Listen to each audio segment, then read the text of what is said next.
Ladies and gentlemen, welcome back to another episode of the Pitchside Podcast. I am your host, the HOD of the PSP. As usual, like, share. If you're new to the channel, subscribe to the channel. Enable notifications to receive all the updates from this podcast episodes and other content on the channel. Follow us on social media. I'm at PSP on Twitter, Pitchside Pod on Instagram. And you can listen to this on Spotify, Google Podcasts, or any other platform. Let's hit the ground running, shall we, ladies and gentlemen, and we're going to be starting straight off.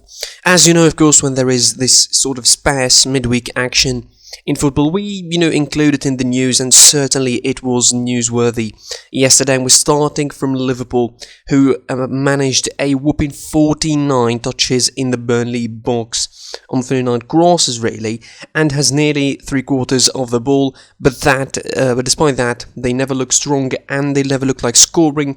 And the Bayern spell continues. 68 unbeaten game home, record streak, whatever you're gonna call it. In the league comes to an end at the hands of Burnley from all clubs, really. Burnley, were their usual self, lumping the ball forwards, playing the long ball, playing aggressive, playing, rough. This is what you come to expect from Sean Dyche's Burnley. I said it in the review.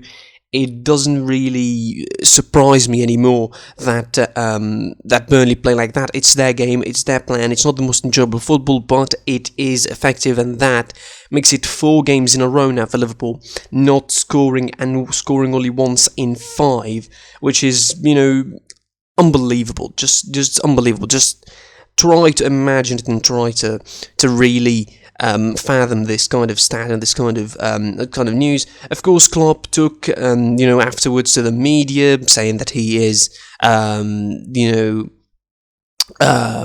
in responsibility, and says he is to blame for the loss. And it's quite, maybe it's too harsh on him, but to be fair, he has a part to do in that, certainly, because, rotating the squad in a game that he knows that it's hard, it's going to be tough, it's going to be hard, and losing points in the league now isn't exactly a good thing, even if you have a Man United game at the back of your mind in the FA Cup, really, to talk about that. Sean Dyche, of course, said that his team doesn't have the best resources, his team doesn't have the best players, but certainly they don't lack hunger and desire. And he's right, really. Burnley do not lack any hunger and desire. Certainly they entered into a bit of a scuffle at the break inside the tunnel, but apparently everything is friendly for the moment between them, or that's how it looks like, at least.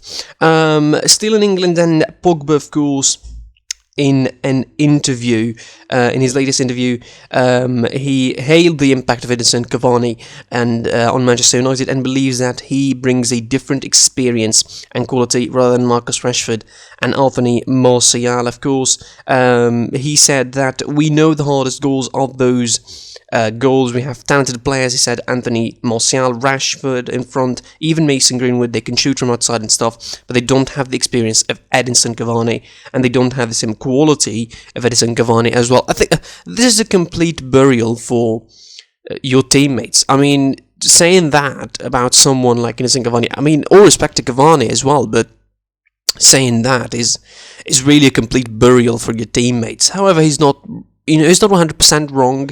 Cavani adds more experience, adds more quality to that pitch, but certainly, I mean, you shouldn't be burying someone like Marcus Rashford, who's probably going to be one of the best players in the world in the future. Still in the Man United sphere, and Wayne Rooney saying that Manchester United will win the Premier League this season. He's very confident, the new Derby County manager, saying the last few years Man United haven't been ready to challenge, but now they've brought in players like Fernandes and Cavani with a winning mentality that has helped massively.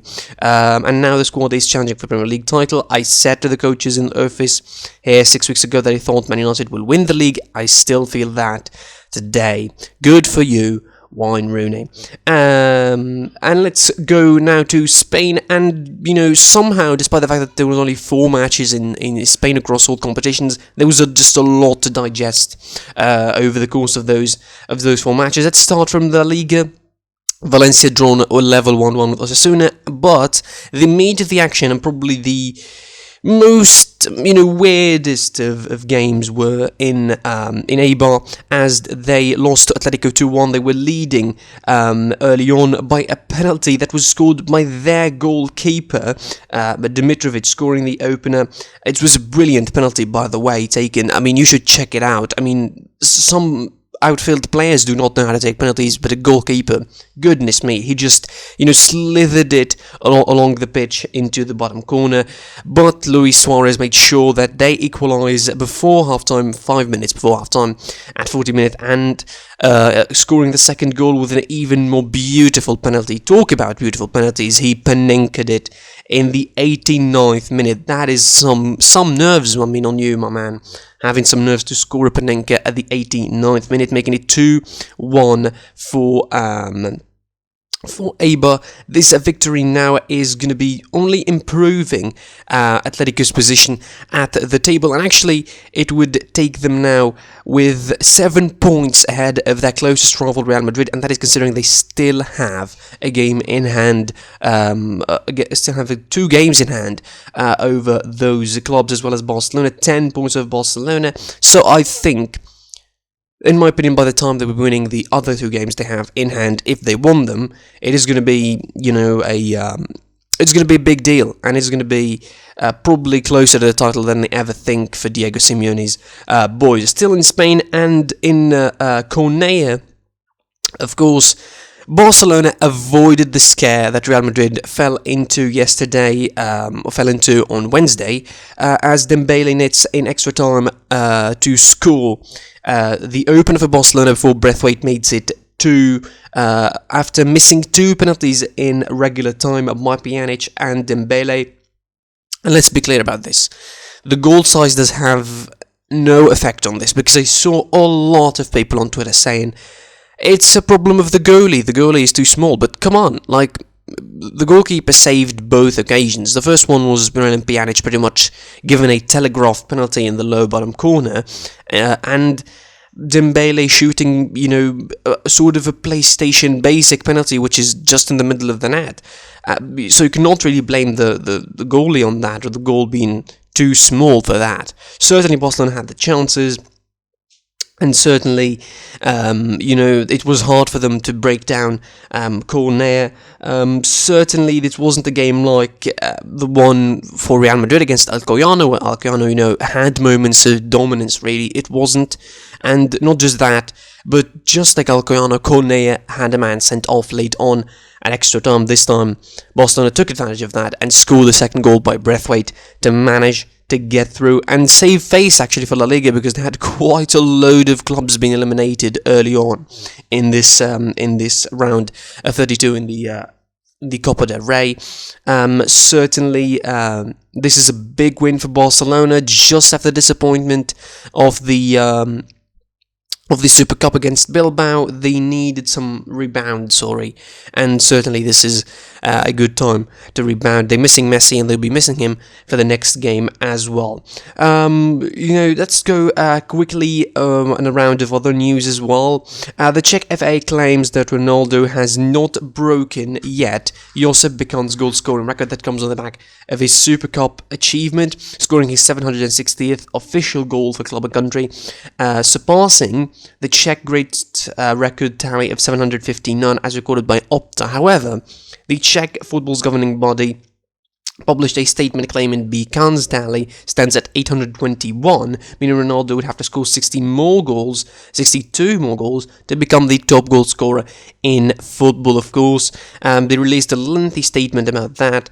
Basically, the whole deal is, try to score 821 goals, add 62 more, then we're going to be talking. Last month, Santos similarly disputed as well the claim Lionel Messi broke Pelé's long-standing goal record for a single club with a club statement claiming Pelé scored 1,091 for Santos, not 643. I mean, you tell me. Let's round it up now with some transfer news, shall we? Before that, actually, a couple of, COVID updates. In City, Sergio Aguero tested positive for COVID-19, of course, after a close contact. According to his statement on Twitter, he said, after a close contact, I've been self-isolating, and the latest test I took was positive for COVID-19. Some symptoms and filling doctor's orders for recovery. Take care, everyone. That's what Sergio Aguero has to say. Of course, he's been sidelined with a spell of injuries and what have you, on lack of fitness, and now it's COVID. Ribic and Krunic recovered from COVID-19. Theo Hernandez was a false positive. That's what Milan have announced. That Ante Ribic and Radi Krunic finally have tested negative for coronavirus, and they could be back to training, but Theo Hernandez was a false positive. Some transfer headlines as well. Andrea Conte from Milan joins Parma on a loan with a conditional obligation to buy. Of course, the club would like to thank Andrea and wish him all the best of his personal and professional career. That's, of course, will be the statement of AC Milan. Fikayo Tomori, the Chelsea defender, joins AC Milan on loan officially, with Paolo Maldini on Tomori speaking, of course. He said, "We wanted Fikayo Tomori last summer. He's always been of our targets. We have seen him in some characteristics that he is right for us, and he's the perfect for our squad." Does he still have a future with Chelsea? Nobody knows. Does he, will he be a permanent one for AC Milan?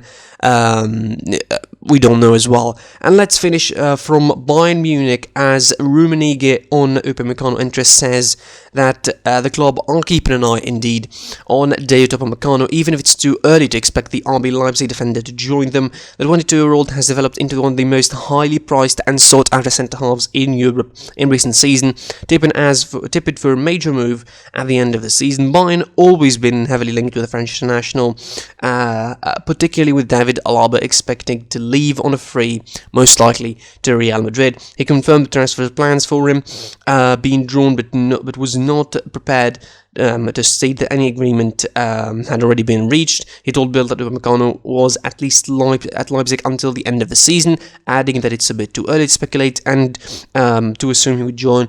The champions will deal with this, of course, not only with him specifically, but crucially which positions we want and where we have to do something here, he said. It's a Friday, of course, and when it's Friday, you know what that means. It is the preview of the weekend time, and let's start from Italy, shall we? Where round 19 it takes place, of course, this week in Serie A. Benevento hosts Torino. That's on Friday. On Saturday, finally, my wish sort of been realised, because I've been dreaming to see a big game actually on Saturday on Italy. They don't seem to give big games away in Italy on Saturday, but finally we have one on our hands. We have actually two really on our hands, if you ask me. Roma hosts Spezia, of course. Udinese hosts Inter. AC Milan host Atalanta. This is the big game that I'm talking about. And Fiorentina host Crotone. Milan really come in on the back of a victory, a victory in the cup as well. They have a couple of good results as well. To forget the loss against Juventus a couple of weeks ago, defeating Torino in the league and in the cup. Also managing to defeat Cagliari, with the return of Bremovic to full starting position and scoring 2 goals. This is going to be a test for both sides. A test for, I think, Atalanta's late form, which has been excellent as well. 3 victories and 2 draws. They've been sort of going up and down in the season, but I think they caught quite the good form as of late. They're trying to creep into those top 6, top 4 kind of position. Certainly, they missed a chance. They missed a big chance, I think, to get closer to that position at the top of the table when they'd drawn against Udinese in the rescheduled game after drawing goalless against Genoa the game before it, which is, again, weird when you talk about Atalanta, who seem to going to be losing Papu Gomez this season. He's not going to be continuing with them in January or in the summer. It doesn't really make a difference, because it looks like Papu Gomez's time with Atalanta has come to an end. For Milan, this is a game where, potentially it will be a game of almighty proportions. This is a game they're going to be testing the defensive of AC Milan really as well. Atalanta are an attacking side. They like to press forward. We will try and see how Atalanta are going to be dealing with that in terms of in terms of their defensive shape and stability. Really, the fact that Atalanta have back in form now is going to be an interesting match to watch, and certainly I will try my best not to miss it, because Saturday doesn't look really that eventful, aside from that game as well. So again, this is going to be probably a stern test for Milan against a side like Atalanta that loves to attack, that just loves to play an enjoyable and overall entertaining football. Fiorentina, as I mentioned, host Crotone on Saturdays. On Sunday, Juve kick off the day against Bologna. Verona hosts Napoli. Genoa host Cagliari. Lazio hosts Sassuolo. That's an interesting game as well. And Parma hosting Sampdoria. A reminder of the table of the Serie A at the moment.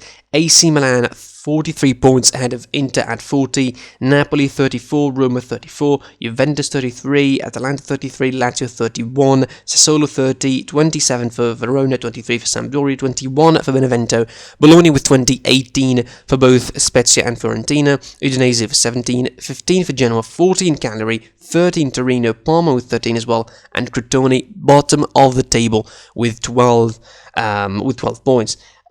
I mean, for Juventus, of course, speaking of them as well, we don't want to ignore them.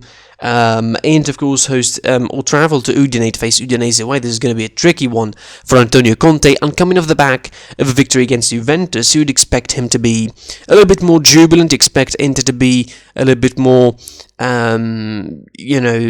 excited about this game. And certainly, they need to replicate the momentum, because if you're winning against Juventus and then losing against Udinese the next game just because you revert back to your old stubborn ways, Mr. Antonio Conte, that is going to be not good for your title credentials. The only thing that you have left as a competition this season to win, really, well, of course, aside from the cup.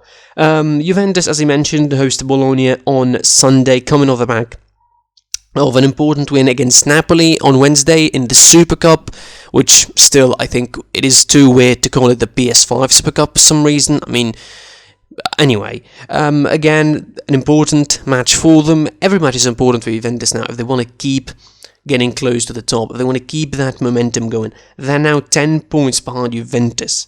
They're only one game in hand, which, I mean, it doesn't even bode well, because if you look at it from that perspective, even if they win that game against Napoli, the best they could do now is going 7 points behind Milan, and they would need Milan to collapse, and I mean to completely collapse in the next 3, 4, 5 weeks maybe, to get something on them.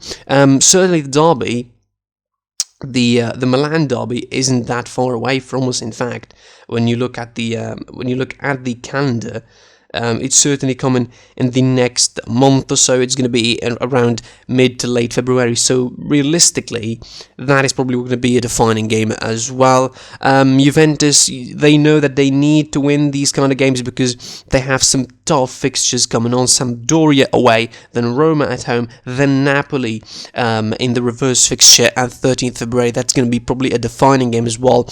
A double week for them when they play Napoli, because later in February they're going to be playing Napoli again for them. So definitely they will need to pick up momentum, pick up some serious wins, and take that momentum from the Super Cup and replicate it, just like Inter should do against Spezia. Replicate the momentum against Bologna. Elsewhere, I think for Lazio, coming off the highs of winning the derby, also defeating Parma barely in the cup, with an own goal of all things, to defeat them and to go through in the cup. They go against a side in Sassuolo that are doing, decent. I mean, they dropped seriously low in the table, at 8th behind Lazio, in fact, but certainly they're having a good season. I wouldn't mind it if they get a European place and go to the Europa League next season. Certainly, I would love to see a side like that, make it big in the Serie A. Since there is no Premier League this week in England, it is replaced, of course, by the actions from the FA Cup, the fourth round. Let's quickly go over the calendar, over the fixtures of this fourth round. Chorley hosting Wolves, Southampton hosting Arsenal. That's an interesting one to watch. That is on Saturday. Millwall hosts Bristol City, Barnsley hosts Norwich, Swansea hosts Nottingham Forest, Bournemouth hosting Crawley Town, West Ham hosting Doncaster Rovers, Sheffield United hosting Plymouth, Brighton hosting Blackpool, Cheltenham host Manchester City. That is on Saturday. On Sunday, Chelsea host Luton Town, Brentford host Leicester City, Fulham host Burnley, Man United host Liverpool, Everton host Sheffield Wednesday, and Wycombe hosting Tottenham. Obviously, the big focus and the big match feel is on Manchester United versus Liverpool. Almost all eyes are on that fixture, and certainly it comes handy now with the double, sort of a respective look of the games that United and Liverpool had in the middle of the week, and also the game that they had at Anfield last Sunday. So regarding this, I would say only this. Man United look in better form. Let's just agree on this, everyone. Man United look into better form getting into this,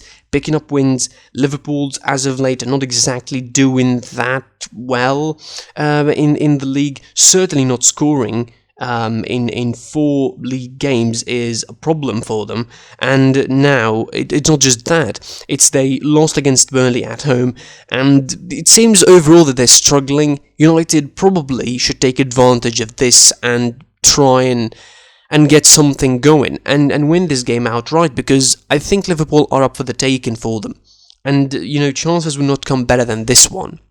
They will not find a worse version of Liverpool at the moment than this one. For Liverpool, can Jurgen Klopp pick himself up? Can Jurgen Klopp collect, his club from the dip that they're in right now, from the hole that they are digging them for themselves at the moment in terms of form, in terms of goal scoring, overall effectiveness, which is really lacking in Liverpool.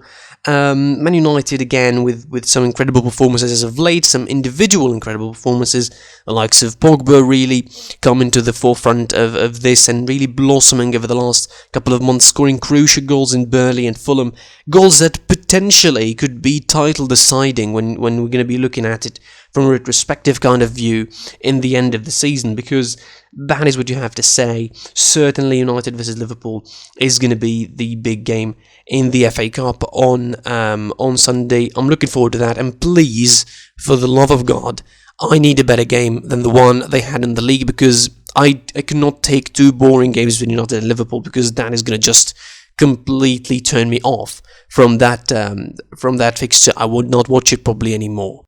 To Spain, and it is round 20 of Laliga of course, taking place this week. On Friday, it is Levante versus Valladolid, Huesca versus Villarreal, Sevilla hosting Cadiz, Real Sociedad facing Real Betis, and Alaves hosting Real Madrid. That is on Saturday. Certainly, the big focus and the big game on Saturday is Real Madrid travelling to Alaves, a team that defeated them in the first fixture, in the reverse fixture, 2-1 at the Alfredo Di Stefano Stadium, and also coming off the back of that huge, important, disappointing elimination against Alcoyano in the Cup. Certainly the criticism is going to be severe and heavy on Real Madrid after that loss. Zidane took a lot of blame for that loss, for being stubborn, for his changes not coming quickly, for his sort of lashing in that game, lashing out, and just letting the game escape from him with his tactical choices, underestimating the opponent, maybe not doing enough tactically in the game. All sorts of criticism on him were thrown after that loss against Alcoyano, and certainly against a side that was 10-man by the end of the game. You do not have any kind of excuse really to say about that. And you played your first team, it's not exactly like you played a second team or a third team. You played your first team as all of them pretty much by the time you introduced Hazard and Benzema onto the pitch. So really, I think that Real Madrid have no excuse losing this one as well. If they lose this match against Alaves, this is it. That is your title hopes done and dusted by a big margin. They shouldn't be talking about winning the La Liga title anymore. And this is what's going to be left for them. Because if they're going to be leaving the Laliga title race, I don't think they have much chance in the Champions League as well, because realistically speaking, even if they get through Atalanta, which is not a guarantee, by the way, in any shape or form that they get through Atalanta in the Champions League, they still have some, tough opposition to face in the next rounds. So this game is a must-win to keep in the title race. Hopefully, Atletico Madrid would slip against Valencia on Sunday, and we're getting to that as well. So it really looks like Real Madrid have a whole lot to do this weekend against Alaves. As inconsequential as the game could look, this is a crucial one for Real Madrid and for Zidane to keep his momentum going, to keep his reputation going, to try and save his face pretty much from the criticism of the media that is going to be coming at his back if he loses and he drops point against Alaves. As you mentioned, Osasuna against Granada on Sunday. Elche host Barcelona. Barcelona, who coming off a rough week, let's face it, a disappointment in the Super Cup against Athletic Bilbao, followed by a more than just rough performance against Cornellà in the Cup. On Thursday, they will be trying to rejuvenate themselves in the league as well. They'll be trying to defeat Elche and, get themselves back on track, really. They're going to be missing this game. They're going to be missing Messi for this game. They're not going to be having him because of the 2-game ban. So certainly that would help for Koeman, who seems to be stubborn, even with Messi in the squad. So let alone what he's going to be doing against Elche without Messi. And we saw how Barcelona could struggle without Messi against Cornellà, not just because of the pitch or the game itself, but certainly because of Koeman's stubbornness and not being stable on a certain lineup, just like Klopp does in Liverpool. Celta Vigo hosts Eibar and Atletico Madrid host Valencia. Now, Atletico just defeated Eibar yesterday, and they improved their tally now to lead 7 points ahead of Real Madrid and Barcelona. So the question is, if they win this game, and they win the couple of games they have in hand, can we say that they're already champions-elect or something like that? Because it feels like it's just about a matter of time before everything's done and dusted, and before everyone just start calling Atletico Madrid the champions of La Liga, because that is how it's looking at the moment. Another slip for Real Madrid or Barcelona this week, or in the next couple of weeks, is going to be crucial. Atletico Madrid just keeping winning, keep finding ways to winning, just grind out wins out of nowhere, out of thin air pretty much, just like the one against Eibar.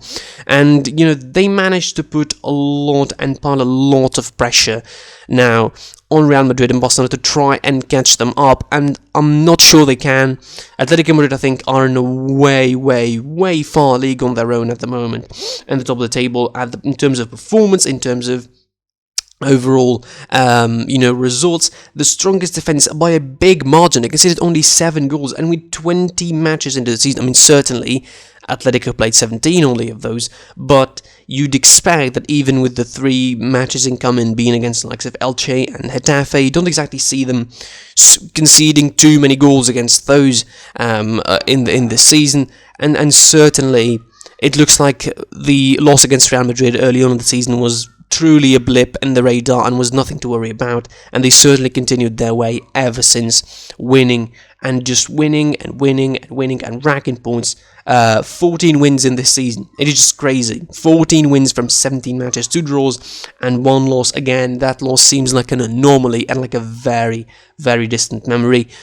They're very close to winning the title. That is undisputed. We'll just see. Could Real Madrid and Barcelona give him a chase? I reckon not, but it looks more likely that Atletico Madrid will be champions and history repeats itself, because again, the last time Barcelona gave away a striker on a free for Atletico, it was David Villa, and Atletico Madrid won the title. So it's going to be repeating itself with Luis Suarez, it looks, this time. And of course, Athletic Club, who are just coming of the ecstasy of winning a Super Cup and also a hard win against Ibiza in the Copa del Rey. They're going to be hosting Getafe on Monday. And let's quickly round up our preview of the weekend now, and we're looking ahead to the Bundesliga, and certainly there are some tasty and enjoyable fixtures to look forward in this week's Bundesliga. Starting from today, on Friday, it is Borussia Mönchengladbach hosting Borussia Dortmund. It's a very, very tasty encounter between the two sides in the Bundesliga. Certainly one where Gladbach falls short in the last couple of fixtures. Really, they lost 5 times out of the last 5 between the two sides. Really, Dortmund with a complete superiority over them in the last couple of years, but they're missing a couple of players, of course. Certainly, they're still missing Axel Witsel and Torgan Hazard. Borussia Mönchengladbach, though, missing Lazaro Zakaria for injuries. Also, Marcus Thuram still suspended, so it really is a hard game for both sides. The loss against Leverkusen for Dortmund was pretty narrow, but it's still disappointing considering that they're losing more ground over Bayern Munich and Leipzig at the top of the table. It is 10 points for Borussia Dortmund behind those two. Certainly, Borussia Mönchengladbach will try and get themselves back into European spots. They started well in the season, but they certainly dipped in form heavily late on in November, probably early December. They started dipping in serious form, those successive kind of draws and then the loss in between. Certainly the win against Bayern would rejuvenate them. You'd expect that they expected to do so. And certainly they returned to their ways really against Stuttgart later on. They defeated later on after that victory. Then of course they defeated Bremen 1-0 for Dortmund. The start under Edin Terzic, it wasn't exactly, it was good. They started with a victory over Bremen, and then a victory against Braunschweig in the Cup, a victory against Wolfsburg, a victory against Leipzig, which was, I think, so crucial. And at the moment, I thought this is going to be the victory that will kick off Dortmund's season again, but they reverted to their sort of disappointing ways this season, dropping points against Mainz and losing, as I mentioned, against Leverkusen on Tuesday. So that doesn't help really. And looking ahead into this game, this is not an easy game really for Dortmund. This is against a side in Gladbach and Marco Rosa's outfit that really like to play compact and like to play in a good shape and can catch Dortmund's defense on the counter or even on open play attacks, because I think Dortmund's defense are that sloppy sometimes and are that bad. That is what I really think of them. It's important for Dortmund to keep going, and I think they will try and, litigate the damage as of late, because I don't think that they will have a big say in the title race this season, considering the difference now at the top of the table, considering we're literally past halfway point now, and I don't really see Dortmund turning over that 10-point deficit to make it something like a title race this season. I doubt it, but obviously I'm going to be entertained. I'm going to be certainly in front of my screen to watch that game, and I'm going to be coming with a review for that, hopefully, later on. Arminia Bielefeld host Frankfurt, that is to kick off Saturday's action. Augsburg host Union Berlin. Mainz host Leipzig. That is going to be a tough test for Leipzig, despite the position of Mainz in the lower regions of the table. That's going to be a tough test. Mainz, they took points of Dortmund, and it looks like Leipzig are going to be in a tough time if they don't manage to score and be effective as most of the times they usually are. Of course, taking points against Dortmund, despite losing against Wolfsburg, and despite, again, their low position on the table, I don't think that this will be an easy game for Leipzig. On Saturday as well, it is Freiburg hosting Stuttgart. Both teams doing really well this season. It is a direct head-to-head between them. Freiburg are 9th on the table, Stuttgart are 10th, just behind them. So I think this will be an interesting clash. Freiburg, doing really, really good in the league this season. I think they have a decent form as of late, despite the loss against Bayern, but certainly the performances are really worth watching for Freiburg. Stuttgart dipped in form from the start of the season, where they were sort of hovering around the top 4 to 5 spots. They certainly lost a lot of stamina and a lot of form as of late. Leverkusen host Wolfsburg as well, again coming off the back of that victory against Dortmund, playing against Wolfsburg, a side as well with European aspirations this season. They are 5th, joint on points with Dortmund. This is certainly going to be a game that Leverkusen would need to win in order to keep the gap at 7 points. Maybe hope for a slip for Leipzig, mostly because I don't think that Bayern are going to be slipping against their opponents on Sunday. Hertha Berlin host Werder Bremen to close out Saturday's action. On Sunday, 2 games will be played. Schalke will be hosting Bayern Munich, and Hoffenheim will be hosting Köln. I mean, I'm not going to say a lot about the Bayern vs Schalke game. I'm going to leave that probably to the review of it. But I reckon it's just going to be... I mean, it should be a victory for Bayern, considering Schalke's form, but, you know, Bayern did not make it easy for themselves in the last couple of games against Freiburg, against Augsburg, and, you know, the elimination from the cup isn't that far ago, so still sticks in the memory, so I don't think Bayern will try and it will try and make it easy. Bayern will try and make it easy for themselves, and hopefully they will get a nice win to keep the gap going over Leipzig. And again, you know, fingers crossed, Leipzig would drop points so they can have more advantage of them. At the top of the table, Hoffenheim host Cologne. That is the end of the Sunday action and of the action in the Bundesliga in round 18. And that is going to be the end of this episode as well. Thank you for joining and watching / listening. I was your boy, the HD of the PSP. Like, share, comment on this video, subscribe to the channel, of course, enable notifications to receive all the updates. And of course, you can find me at SeriePSP on Twitter, PitchSideboard on Instagram. I was your boy, the HD of the PSP, and until the next episode, I'll see you soon.